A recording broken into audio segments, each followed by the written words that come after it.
Батыс Қазақстан облысының 5 ауданы мен Орал қаласында 400-ге жуық үйді су басты.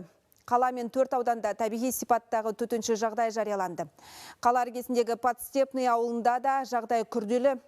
Қазір аймақтағы тілшіміз Ардақ Мұратқызы сол жерден бізбен тікелей байланысқа шығуға дайын. Ардақ, қайырлы күн. Қазіргі жағдай қалай? Альбина, қайырлы күн. Қазір біз қала іргесіндегі Теректі ауданына қарасты Подстепный ауылында тұрмыз. Бұл жерде ауылға су жайылып, тұрғындар түнде эвакуацияланған, әлі де көшіріліп жатыр. Эвакуациялық орталық аудандық колледжде орналасқан. Қазіргі ақпарат бойынша ауылда 80 үйді су басқан. Тұрғындар осы жерде жиналып, кейбірі қалаға су басуға кетіп жатыр.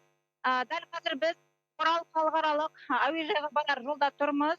Жол жабық, өйткені ауылда жиналған қарғын суды жолдың екінші бетіне өткізіп жатыр.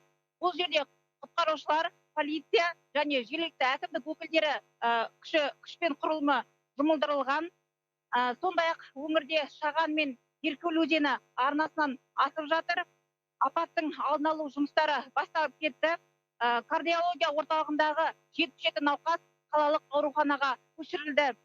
Орал қаласындағы 5 эвакуациялық орталықта 200-ге жуық адам орналасқан. Альбина. Рахмет, Батыс Қазақстандағы жағдайды әріптесім Ардақ Мұратқызы баяндап берді.